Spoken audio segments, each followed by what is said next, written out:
جو قرآن کے حلال کو حلال سمجھتا ہو، قرآن کے حرام کو حرام سمجھ کر اس پر عمل کرتا ہو، قیامت کے دن وہ اپنے خاندان کے ایسے 10 لوگوں کی سفارش کر کے جنت لے جائے گا جن پر دوزخ میں جانا واجب ہو گیا تھا۔ اپنے خاندان کے ایسے 10 افراد کو لے جانے کی اسے اجازت دی جائے گی۔ اور مجھے آج مصلی پر محراب پر قرآن پاک کا دور سناتے ہوئے 23 سال گزر گئے۔ الحمدللہ یہ 23واں سال ہے میرا تراویح کا قرآن پاک، اور میرے خیال سے ہاشمی مسجد میں نے 6 سال سنایا ہے، یہ 6واں سال تھا مختلف مقامات پر۔ لیکن کبھی یہ موٹے قرآن کو، اتنا ضخیم قرآن اٹھا کر کے ہم دیکھتے ہیں تو یقین نہیں ہوتا کہ یہ پورا کا پورا سینے میں آیا کیسے، یہ محفوظ کیسے ہے۔ اور جب بندہ پڑھنے لگتا ہے حافظ قرآن، حقیقت میں بتاؤں، میں اپنی بات بتا رہا ہوں، باقی دوسرے حفاظ اکرام وہ بہتر جانتے ہیں، ہماری محنت سے کچھ نہیں ہوتا۔ جب پڑھنے کے لیے وہ کھڑا ہو جاتا ہے تو من جانب اللہ، خود اللہ تعالیٰ اس کی مدد فرماتا ہے۔ اگر اللہ رب العزت دروازے نہ کھولے تو وہ ایک آیت آگے نہیں بڑھ پائے گا۔ ہاں، یہ رب تبارک و تعالیٰ کی طرف سے انعام ہے، اکرام ہے۔ میرے عزیزو، یہ قرآن یاد کرنے کے لیے جب بچے بھی کوشش کرتے ہیں تو 5 سال کے بچے بھی حافظ قرآن بنے، دنیا میں ریکارڈ ہے۔ اور آپ کو پتہ ہے حضرت سیدنا مخدوم جہانگیر اشرف سمنانی رحمۃ اللہ تعالی علیہ 7 سال کی عمر میں قرات سبع یعنی 7 قراتوں کے ساتھ حافظ قرآن ہو چکے تھے۔ وہ بڑے بڑے علماء بھی نہیں آج 7 قرات جانتے ہیں۔ 7 قراتیں ہیں قرآن پاک کی، سب میں الگ الگ انداز ہے پڑھنے کے، اور وہ ایک عربی لینگویج جاننے والا، نحو اور صرف اور ان تمام امور کو جاننے والا یہ قرات سبع بہتر سمجھ سکتا ہے، عام لوگوں کے سمجھ میں نہیں آئے گی یہ چیزیں۔ وہ 7 سال کی عمر میں 7 قراتوں کے ساتھ حافظ۔ میرے عزیزو، یہ قرآن آج بھی معجزہ ہے، سینوں میں یوں ہی نہیں آتا۔ بڑا ذہین بھی ہو اور رب تبارک و تعالیٰ کی مرضی نہ ہو تو اس کے سینے میں ایک پارہ بھی نہیں آتا۔ اور کبھی ہم نے دیکھا ہے بڑا کند ذہن ہے، کچھ آتا نہیں ہے، اسکول میں 0 تھا لیکن قرآن حفظ کرنے پر لگا تو پورا حافظ قرآن بنا ہے۔ ایسے بھی میں جانتا ہوں جن کو 2+2 معلوم نہیں ہے لیکن حافظ قرآن ہو جاتا۔ یعنی اس قدر دیہات سے آئے ہوئے بچے تھے جن کو کچھ نہیں معلوم تھا لیکن قرآن پورا یاد تھا۔ یہ معجزہ ہے قرآن کا۔ اعلیٰ حضرت امام احمد رضا خان فاضل بریلوی رضی اللہ تعالیٰ عالم تھے، بڑے مفتی تھے۔ آپ اندازہ کریں 14 سال کی عمر میں وہ مفتی بن چکے تھے، 13 سال کچھ مہینے۔ جس دن وہ بالغ ہوئے اس دن پہلا فتویٰ انہوں نے لکھا ہے 14 سال کی عمر میں۔ بہترین عالم، بہترین مفتی، لیکن حافظ نہیں تھے آپ، قرآن کے حافظ نہیں تھے۔ کسی نے آپ کو خط میں القاب لکھا، حضرت علامہ مولانا حافظ و قاری احمد رضا خان صاحب، اس میں حافظ و قاری کا بھی لقب لگا دیا۔ دوسرے ہوں تو پھیل جائیں گے کہ جتنے لقب فری میں ملے اچھا ہی ہے۔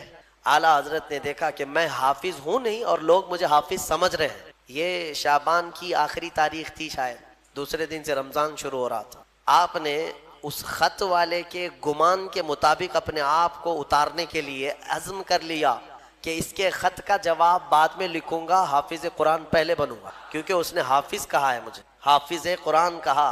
تو اعلیٰ حضرت کا معمول یہ تھا کہ روزانہ رمضان میں فجر سے لے کر کے شام تک ایک پارہ یاد کرتے تھے اور تراویح میں ایک پارہ سنا دیتے تھے، یہاں تک کہ 29ویں رمضان کو یا 27 کو آپ مکمل 1 مہینے کے اندر حافظ قرآن ہو گئے۔ 1 مہینے کے اندر حافظ قرآن، ہاں 1 مہینے میں وہ حافظ قرآن ہو گئے۔ قرآن کا یہ معجزہ ہے، اللہ تبارک و تعالیٰ وہ جس کے سینے میں چاہے اس کو عطا فرماتے۔ میرے عزیزو، آج بھی بہت سارے ایسے بچے ہیں جو قرآن کو یاد کرتے ہیں بہت بچپن میں، اور ان کے ذہن کے دریچے ایسے کھل جاتے ہیں۔ آپ نے مولانا حارث صاحب کے پیچھے بھی تراویح پڑھی ہے، یہ ہمارے بھتیجے ہیں، انہوں نے تقریباً 4.5 مہینے میں پورا حفظ قرآن کی۔ الحمدللہ انہوں نے بھی ایک ریکارڈ قائم کیا تھا، اور اپنے سبق کے دوران انہوں نے 29واں پارہ 2 دن میں پورا پارہ سنایا تھا، آدھا پارہ ایک دن یاد کر لیا۔ تو یہ اپنے کمال کی بات نہیں، یہ اپنے کسب اور اپنے ذہن کی بات نہیں، رب تبارک و تعالیٰ کی عطا اور فضل۔ امام اعظم ابو حنیفہ کے ایک شاگرد ہیں امام محمد، یہ چھوٹی عمر میں امام اعظم کے پاس پڑھنے کے لیے آئے، داڑھی نہیں تھی، چھوٹے تھے۔ تو امام اعظم ابو حنیفہ رحمۃ اللہ علیہ کے پاس بڑے بڑے ان کے جو شاگرد تھے، علماء تھے، محدثین بیٹھتے تھے، اس میں ایک چھوٹی عمر کا لڑکا آیا ہے۔ تو امام اعظم نے ان کو ٹال دیا کہ جاؤ بعد میں، لیکن شوق اتنا تھا امام محمد کا کہ وہ ہٹنے کو تیار نہیں۔ امام اعظم ابو حنیفہ نے ان کو ٹالنے کے لیے کہا کہ بیٹا میں انہی کو پڑھاتا ہوں جو حافظ قرآن ہوتے ہیں، تم حافظ ہو؟ کہا حافظ تو نہیں، حافظ بننے میں 2-3 سال لگ جائیں گے، جب تک تھوڑا سا جوانی آ جائے گی پھر سمجھ لے گا۔ کہا جاؤ حفظ کر کے آؤ۔ وہ گئے، 8 دن کے بعد پھر آئے امام اعظم کے پاس، کہا کہ حضور مجھے شاگردی میں لے لیجئے۔ کہا میں تم کو پچھلے ہفتے بھیجا تھا حافظ بن کر کے آنا، انہوں نے کہا میں پورا حافظ بن کر کے آیا ہوں 8 دن کے اندر۔ میرے عزیزو، یہ اللہ تبارک و تعالیٰ کی طرف سے انعام ہے، اور میرے آقا صلی اللہ تعالیٰ علیہ وسلم کا زندہ معجزہ ہے۔ اللہ تبارک و تعالیٰ اس قرآن پاک کی خوب برکتیں ہمیں عطا فرما ہے۔ قرآن کو نہ چھوڑو اے میرے عزیز، قرآن کو چھوڑ کر کے آج اس قدر گمراہی آئی ہے۔ وہ زمانے میں معزز تھے مسلمان ہو کر، آج ہم خار ہیں تاریک قرآن ہو کر۔ قرآن کو چھوڑ کر ذلیل ہیں ہم، قرآن کو چھوڑنے کی وجہ سے یہ ساری آفات ہیں۔ اور پچھلی قوموں کے بارے میں قرآن میں اللہ تعالیٰ نے فرمایا، اللہ تعالیٰ ان سے فرمایا خذوا ما آتیناکم بقوہ، ہم نے جو تمہیں دیا ہے وہ مضبوطی سے پکڑو۔ یعنی یہودیوں کو تورات دی گئی تھی، بنی اسرائیل کو زبور دی گئی تھی، اور ہر ایک امت کو یہ کہا گیا ہے کہ مضبوطی سے یہ کتاب تھامے رہو۔ جو اللہ کی کتاب اتری ہے یہ صرف اور صرف جھاڑ پھونک کے لیے نہیں ہے، یہ تمہاری پوری زندگی کا دستور آیا ہے۔ ہاں کل کیا ہونے والا ہے یہ قرآن میں پڑھو، یہ بے خبر نجومی تمہیں کیا بتائیں گے؟ قرآن عظیم تمہاری زندگی کا پورا دستور العین ہے۔ اس کو چھوڑ کر کے ہم ادھر ادھر کی آج ٹھوکروں پر مجبور ہو چکے ہیں۔ میرے عزیز و حیرت ہے ہماری قوم کو، طوطے کے پاس جا کر کے اپنا بھوش پوچھتے ہیں، چٹھی نکال کر کے کہ میرا بھوش کیا ہونے والا ہے۔ وہ بھی سڑک چھاپ آدمی جو طوطا لے کر کے خود سڑک پر بیٹھا ہے، وہ لوگوں کا مستقبل بتا رہا ہے۔ ہائے، یہ اس کی بیوقوفی نہیں ہے، اس کے پاس جانے والے کتنے بڑے بیوقوف ہیں۔ مستقبل تمہارا بتا رہا ہے اور خود جو ہے سڑک چھاپ بنا ہوا ہے۔ ہاں، ساری دنیا کے مستقبل بھوشمانی کر رہا ہے، لکیریں پڑھ رہا ہے، اور خود کی لکیر شاید پوری مٹی ہوئی۔ عقل ہے یا نہیں ہے جو لوگ اس طرح کی جگہ پر جاتے ہیں؟ میرے آقا صلی اللہ علیہ وسلم نے فرمایا من اتا بکاہن فقد کفر بما انزل علی محمد، جو کسی کاہن جوتش کے پاس گیا، میرے آقا فرماتے ہیں اس نے محمد کا انکار کر دیا صلی اللہ علیہ وسلم۔ محمد صلی اللہ علیہ وسلم پر جو کچھ اتارا گیا ہے اس کا اس نے انکار کر دیا۔ کیوں جاتے ہو؟ قرآن تمہارے پاس سب سے بہتر کتاب ہے، قرآن عظیم ساری چیزیں تمہارے پاس۔ اللہ تعالیٰ نے فرمایا ولا رطب ولا یابس الا فی کتاب مبین، کوئی خشکی اور کوئی تری کی بات ایسی نہیں ہے جو ہم نے قرآن میں بیان نہ کیا ہو، سب ہے قرآن میں۔ اور جو جس طرح سے اس سے فائدہ اٹھائے گا وہ اس کے ظرف کی بات ہے۔ میرے عزیزو، کم سے کم آج اتنا تو کرو کہ تلاوت تو کثرت سے شروع کر دو۔ حدیث میں ملتا ہے کہ اگر لوگ آتے ہیں ہمارے پاس، وظیفے، اس کا وظیفہ، بچے پیدا نہیں ہو رہے ہیں اس کا وظیفہ چاہیے، روزی میں برکت اس کا وظیفہ چاہیے، ہاں بہت سارے ٹینشن ہیں، وسوسے آتے ہیں اس کا وظیفہ چاہیے، بیماری نہ آئے اس کا وظیفہ چاہیے۔ وظیفے اس پر انہی سب کے چکروں میں پڑے ہوئے۔ حالانکہ حدیث میں ہے کہ قرآن کی تلاوت تمہیں سارے ذکر سے بے نیاز کر دے۔ اگر قرآن کی تلاوت میں کوئی بندہ مصروف ہے، اس کے بارے میں فرمایا کہ اگر اس کو دعا کرنے کا وقت نہیں ملا، دعا کرنے کا وقت نہیں ملا اور وہ قرآن کی تلاوت میں مصروف ہے، تو فرمایا کہ مولا تعالیٰ اس کو سارے لوگوں کی دعا کے برابر عطا فرمائے گا۔ وہ بندہ رحمان کا کلام پڑھ رہا ہے، دعا کرنے کا اگر اسے وقت نہ ملا تو بھی مولا اس سے راضی ہے۔ میرے عزیزو، قرآن پڑھنے کے آداب میں بھی آج میں دیکھتا ہوں تو لوگوں کو کھجلی ہونے لگی، ادھر ادھر پینچیاں بدلنے لگے۔ قرآن پاک پڑھتے وقت تمہارے اندر رقت طاری ہو تو سمجھ لینا ایمان بھر گیا ہے۔ قرآن کی یہ صفت بتائی گئی وَإِذَا تُلِيَتْ عَلَيْهِمْ آيَاتُهُ زَادَتْهُمْ ایمانا۔ یہ کون لوگ ہیں جو اللہ تبارک و تعالیٰ کے پرہیزگار بندے کون ہوتے ہیں؟ ان کے بارے میں اللہ فرما رہا ہے کہ جب ان کے پاس قرآن کی آیتیں تلاوت کی جاتی ہیں تو ان کا ایمان بڑھ جاتا ہے۔ وَجِلَتْ قُلُوبُهُمْ، ان کا دل ہلنے لگتا ہے شوق سے اللہ کی بارگاہ میں۔ حضرت امام اعظم ابو حنیفہ رحمۃ اللہ تعالیٰ علیہ مغرب کی نماز کے لیے حاضر ہوئے، صرف قاری قرآن نے اذا زلزلت الارض زلزالہا یہ سورہ پڑھی، اتنا رونے لگ گئے، اتنا رونے لگ گئے۔ اس میں قیامت کا ذکر ہے کہ یاد کرو کس چیز کو؟ جب زمین ہلا دی جائے گی، واخرجت الارض اثقالہا، اور زمین کے اندر کی ساری بوجھل چیزیں نکال دی جائیں گی باہر، زمین سب اگل دے گی۔ اور سورہ قاریعہ میں اللہ نے فرمایا یوم یکون الناس کالفراش، لوگ اس دن پتنگوں کی طرح ہوں گے، اڑ رہے ہوں گے۔ وہ تکونُ الجبال کالعہن، اور پہاڑ روئی کے پھاہے ہوتے، روئی کے اس طرح پہاڑ جو ہے ہواؤں میں اڑ رہے ہوں، پورے بڑے بڑے پہاڑ روئی کے پھاہے کے طرح اڑ رہے ہوں۔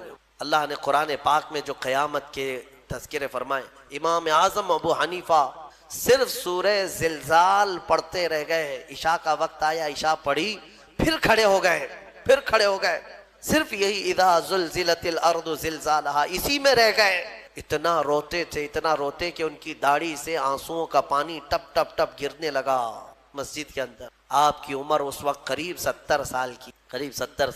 میں بتاتا ہوں، جس امام اعظم نے 4000 ختم قرآن کیے ہیں، 5 لاکھ حدیثیں انہیں یاد ہیں، 1000 سے زیادہ بڑے بڑے محدث شاگرد پیدا کیے اور لاکھوں مسائل کا حل بیان کر دیا، امت پر اتنا بڑا احسان ہے۔ وہ امام اعظم ایک سورہ پڑھ کر کے رات کے وقت کیا کہہ رہے ہیں جانتے ہیں؟ ان کے ایک شاگرد ہیں مسعر، وہ کہتے ہیں میں رات کے وقت جا کر دیکھا میرے استاد ابھی تک کھڑے، مغرب میں جو گئے تھے ابھی تک کھڑے، آدھی رات گزر گئی تو وہ دروازہ کھول کر پیچھے کھڑے ہوئے تو امام اعظم ہاتھ پھیلا کر یوں رو رہے تھے اللہ کی بارگاہ میں کہ اے مولا، قیامت کے دن اگر ابو حنیفہ کی بخشش ہو گئی تو تعجب کی بات ہے، ورنہ مجھ جیسا آدمی بخشے جانے کے قابل نہیں۔ امام اعظم کہہ رہے ہیں میری بخشش ہو گئی تو تعجب کی بات ہے، جس نے 4000 ختم قرآن کیے ہوں، اور پھر یوں کہتے ہیں مولا میرے پاس بخشے جانے کے لائق کچھ ہے نہیں سوائے سفید داڑھی کے، اور تو نے فرمایا ہے کہ سفید داڑھی والے کو عذاب دینے میں مجھے حیا آتی ہے،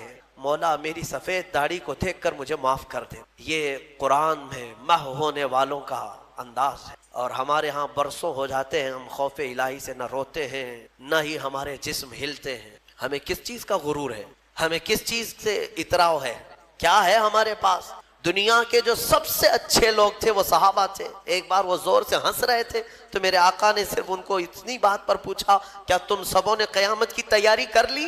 تو اتنی زور سے ہنستے کس بات پر ہو؟ صحابہ ہنسنا بند کر دی، اور ہمارے حال یہ ہے نہ وضو ڈھنگ کا ہے، نہ قرات ڈھنگ کی ہے، نہ نمازیں ہو پائی ہیں، کچھ نہ ہو کر کے بھی ہمارا سینہ چوڑا کر کے ہم زمین پر گھوم رہے ہیں۔ اللہ کے خوف سے لرز جاؤ، اور قرآن عظیم کی تلاوت جو بندہ کرتا ہے کثرت سے، اللہ تعالیٰ کا وہ ایسا محبوب ہوتا ہے، ایسا محبوب کہ آپ دیکھنا موت کے وقت بھی اس کے چہرے پر نور طاری ہو جاتا ہے، ہاں اس کے لبوں پر مسکراہٹ ہو۔ قرآن کثرت سے پڑھنے والے کی روح آسانی سے نکالی جاتی۔ امام احمد بن حنبل بڑے امام ہیں، فرماتے ہیں نزا کیا وقت تھا ان کے، اور اس وقت سے کوئی باہر آتا نہیں، لیکن اللہ تبارک و تعالیٰ جسے چاہے موت کے منہ سے نکالے۔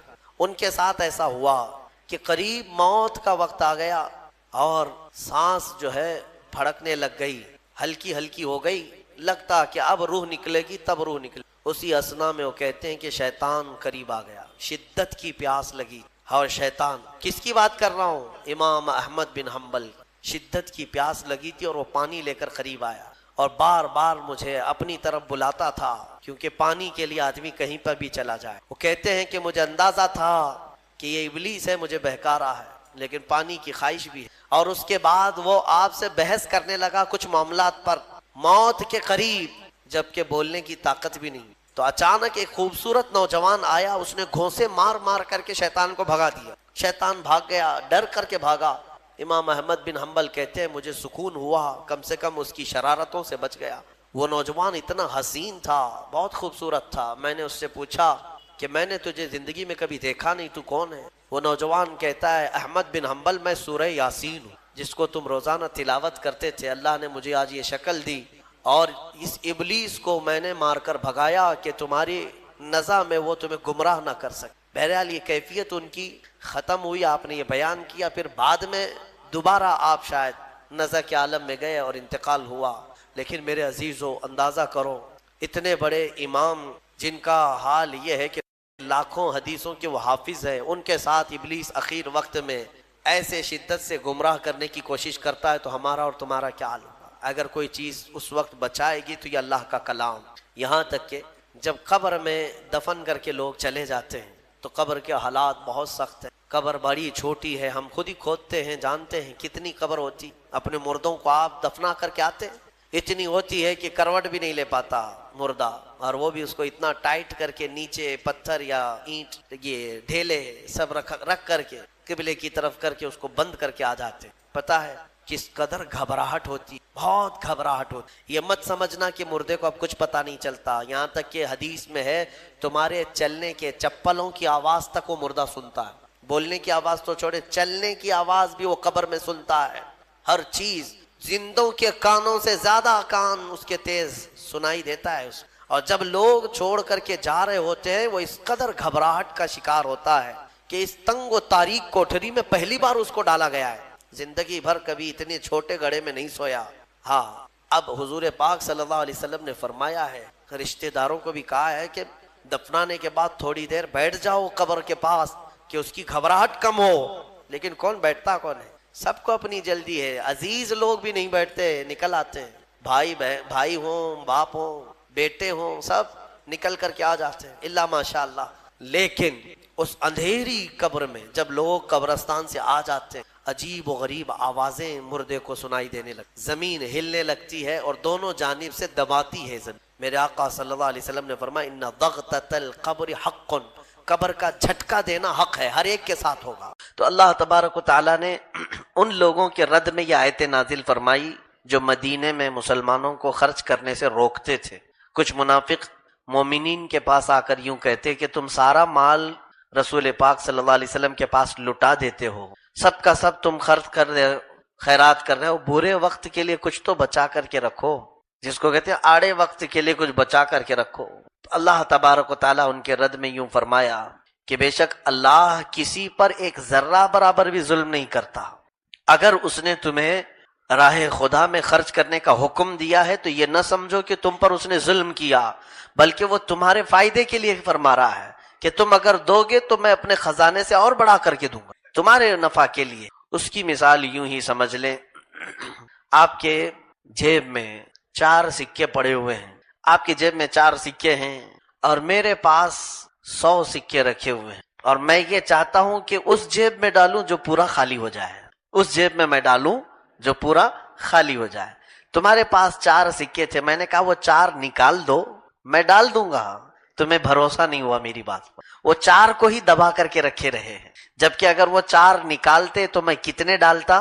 100 ڈال دیتا۔ یہ میں نے ایک مثال آپ کو اپنی جانب سے بتایا۔ اللہ رب العزت یہی فرما رہا ہے کہ میں نے جو تمہیں دیا ہے اس میں سے کچھ تم اپنے مال سے نکالو، اس سے 70 گنا میں بھر کر کے دوں گا، زیادہ دوں گا۔ لیکن یہ اللہ کی ذات پر لوگوں کا وہ یقین نہیں آیا، اس کی وجہ سے وہ دبا کر کے رکھ گئے، اور جس چیز کو تم بچا کر کے رکھے وہ تمہارے لیے وبال جان بن جائے گا۔ ایسا نہیں ہے کہ تم 4 سکے بچا کر کے اسی میں سب چلا لوگے، بلکہ یہی 4 سکے تمہارے لیے موت کے بعد سانپ اور بچھو بنا کر تمہارے ناک پر چھوڑ دیے جائیں گے۔ قیامت تک ایک اژدہا قبر میں ہمارے گلے پر لٹکا رہے گا اور ہماری ناک کی ہڈی کو چوستا رہے گا، اور وہ مردہ اس سے کہے گا کہ مجھ سے دور ہٹ جا، تو وہ اژدہا سانپ اس سے کہے گا میں کیسے ہٹوں، تو زندگی بھر تو مجھے اپنے ساتھ رکھتا تھا۔ کہا میں تجھے کب ساتھ رکھتا؟ تو وہ اژدہا کہے گا میں سانپ نہیں، میں تیری دولت ہوں، اور اللہ نے مجھے آج یہ شکل دے دی ہے۔ تو جن لوگوں نے مال کے اوپر جس کو کہتے ہیں کنڈلی مار کر کے بیٹھ جانا، اس طرح کی کیفیت جن لوگوں کی رہی، ان کے ساتھ یہ دردناک عذاب ہوگا، قبر میں بھی اور حشر میں بھی۔ اس کے لیے ہمیشہ سے یہ عادت رکھیں کہ اللہ تبارک تعالیٰ کا حکم جہاں آیا وہاں اپنا فوراً نکال دیں۔ اور اس میں سب سے پہلی چیز تو یہ ہے کہ کچھ لوگ خیرات کر رہے ہیں، اس کو 4 روپیہ دے دیا، اس کو 10 روپیہ دے دیا، کسی کو کچھ دے دیا، اور اسی پر وہ پورا چل رہے ہیں، جبکہ حساب کرنے کے بعد پتا چلا کہ یہ ابھی اپنی فرض جو زکوٰۃ ہے وہی ادا نہیں کی ہے۔ یہ بھی یاد رکھ لیں، نفل جو خیرات کر رہے ہیں آپ، ایک خیرات بھی اس وقت تک قبول نہیں ہوگی جب تک فرض آپ کا ادا نہیں ہوگا۔ فرض جس پر جتنی زکوٰۃ فرض ہے وہ پہلے نکالے، اس کے بعد پھر یہ خیرات کرے۔ اب اس کے لیے آسان یہ ہے میرے عزیزوں، سال بھر جو آپ خیرات کرتے ہیں اس میں نیت یہ کیوں نہیں کر لیتے کہ میں اپنے زکوٰۃ ہی دے رہا ہوں؟ دیتے ہی رہتے ہیں آپ، لیکن ہمارے ہاں مزاج کیا بنا ہوا ہے، زکوٰۃ دینے کے لیے صرف رمضان ہی ہوتا ہے۔ ایسا نہیں، رمضان ہی پرٹیکولر ایک مہینہ نہیں زکوٰۃ نکالنے کا ٹائم، پورے سال بھر کبھی بھی آپ زکوٰۃ نکال سکتے، بلکہ اگلے 4 سال کی ایڈوانس زکوٰۃ ابھی نکال سکتے۔ مثال کے طور پر میں نے 2,500 ہزار کے حساب سے 10,000 روپے ابھی نکال دیا، 10,000 میں نے خرچہ کر دیا، ابھی یہ دسمبر چل رہا ہے، اگلے سال دسمبر میں میں نے حساب کیا تو میرے پاس 1,00,000 روپے تھے، تو آلریڈی میں نے 10,000 ادا کیا ہے، اب مجھے زکوٰۃ نہیں دینا ہے، 2,500 تو اس میں مائنس ہو گئے۔ پھر دوسرے سال دسمبر آیا، پھر میں نے دیکھا میرے پاس 1,00,000 ہے، تب بھی میں نے 10,000 میں ادا کر دیا ہے۔ تیسرے سال دیکھا پھر 1,00,000 روپے ہے، تب بھی میرے ادا ہو چکے۔ چوتھے سال میں نے دیکھا 1,00,000 میرے پاس ہے، تب بھی میری زکوٰۃ ہو چکی تھی۔ 10,000 میں 1,00,000 کے 4 زکاتیں ہو گئی، 1,00,000 پر 2,500 ہے نا، 1,00,000 روپے میں کتنی زکات ہے؟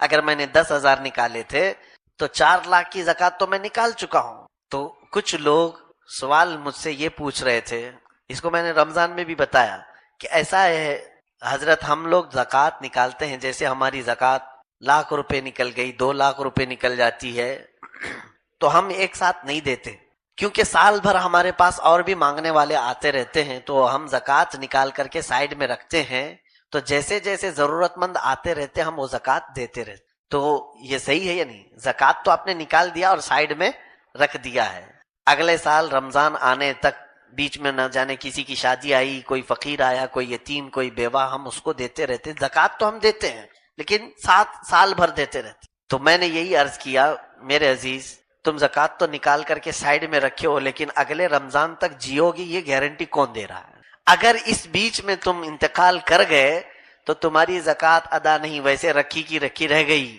تم یہ کیوں نہیں سوچتے کہ ابھی کی یہ جو 1,00,000 2,00,000 ہے یہ پوری ادا کر دوں، آگے کی زکات میں لے کر کے رکھوں تاکہ آنے والوں کو میں اس میں سے دیتا رہوں؟ پیچھے کی بچا کر کے رکھنے کی فکر ہے، آگے کے ایڈوانس کیوں نہیں نکال کے رکھ لیتے ہیں؟ تو یہ زکات میں سب سے پہلے آپ پرفیکٹ نکلو، پھر دیکھو اللہ رب العزت تمہارے لیے رزق کے اور روزی کے کتنے دروازے کھولتا ہے۔ مال میں برکت کا سب سے بڑا راستہ ہے، اور اللہ تعالیٰ نے یہ فرمایا کہ اللہ ایک ذرہ برابر بھی کسی پر ظلم نہیں کرتا۔ وہ کیوں ظلم کرے گا؟ اپنے ہی بندوں پر ظلم کرے گا، اپنے ہی بندوں پر ظلم کرے گا۔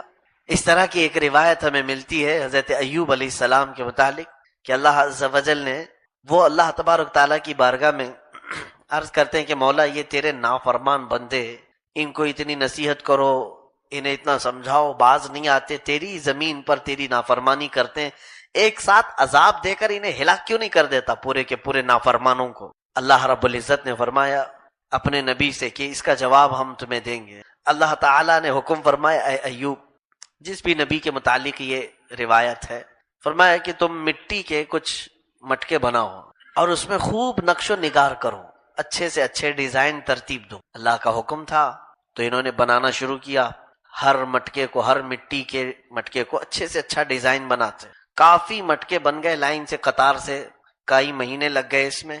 تو انہوں نے پیش کیا کہ یہ اتنے سارے مٹکے تیرے حکم پر میں نے بنائے ہیں، اس کا کیا کرنا، کیا ہے، کس کو دینا ہے، کیا ہے؟ اللہ کا حکم آیا کہ اے نبی، جس مٹکے کو تم بنائے ہو سب کو ٹھوکر مار کے توڑتے آؤ، یہ حکم ہے اللہ کا، ایک ایک کو توڑتے آؤ۔ حکم تھا، انہوں نے ایک کو ٹھوکر مارا، ٹوٹا، لیکن دل میں یہ ہوا کہ اس مٹکے میں نقش و نگار کرنے میں تو کتنے دن چلے گئے تھے۔ پھر دوسرے کو توڑا، تیسرے کے بعد ان کی ہمت جواب دے گئی، کہا رب تعالیٰ سے، مولا کسی اور سے توڑوا لے، میں نے بنایا ہے، توڑنے میں افسوس ہو رہا ہے۔ اللہ تعالیٰ نے فرمایا ان سارے بندوں کو میں نے اپنے دستے قدرت سے بنایا ہے۔